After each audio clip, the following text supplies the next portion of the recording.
Është zhvilluar mbledhja e rrallës e Këshillit Bashkiak të Shkodrës, ku pas 2 mbledhjesh të dështuara është arritur të miratohen të gjitha pikat e rendit të ditës.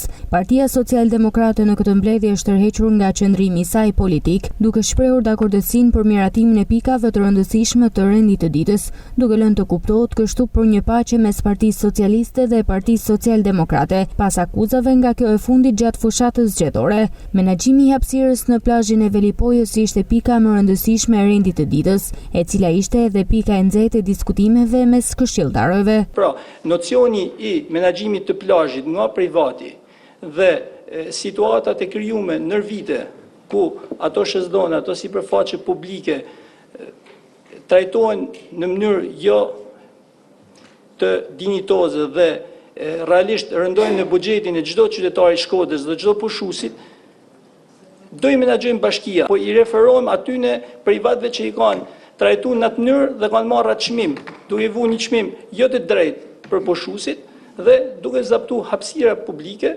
që sot me shumë vështirësi, me shumë të drejtë qeveria ja ka lënë bashkisë. Pjesa e cila është e menaxhuar nga privati për hoteleri dhe jo për shërbim ndaj qytetarëve ditor, dhe pjesa e cila do të menaxhohet nga bashkia jo publike do të ekzistojnë dhe ajo që do të menaxhohet nga bashkia do të menaxhohet në mënyrë shumë më ekonomike dhe patjetër me kushte edhe më të mira se privati. Taksimit të 2 fish të qytetarëve.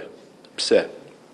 Do të përdoren 400 milion lek të vjetra për blerjen e çadrave dhe shazlloneve dhe këto çadra dhe shazllone e të blera me lek të qytetarëve do t'i jepen në përdorim qytetarëve në pronën e tyre prap kundrejt një pageset.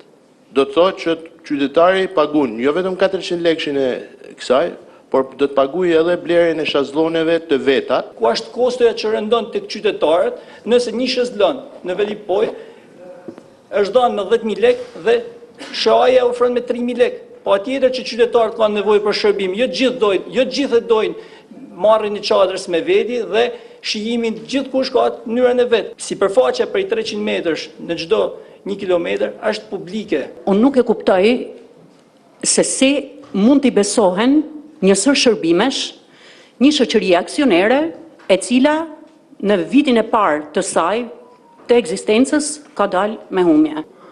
Dhe këtu bëhet fjalë për me përmirësuar cilësinë e shërbimit, jo detyrimisht me sjell një profit caktuar. Edhe për këtë arsye më duket jo me ndonjë sens të madh ndërtimi një plan biznesi për një shoqëri aksionere bie vllaznisë. Pas diskutimeve, grupi i këshilltarëve socialist dhe socialdemokrat bashkuan votat për miratimin e këtij projekt vendimi. Pro. Kundër. Abstenim. Atëherë me 28 vota pro, 14 kundër, asnjë abstenim, miratohet projekt vendimi për dhënien e përgjimi shtesa dhe ndryshime për shoqërinë aksionare bioshtrajse në pronësitë e Bashkisë Shkodër. Pikë tjetër e rëndësishme në këtë mbledhje ishte dhe miratimi i marrëveshjes së bashkëpunimit tip mes Bashkisë Shkodër dhe distributorëve të filmave vendas dhe të huaj për shfaqjen e prodhimeve audiovizuale në Kinema Republika.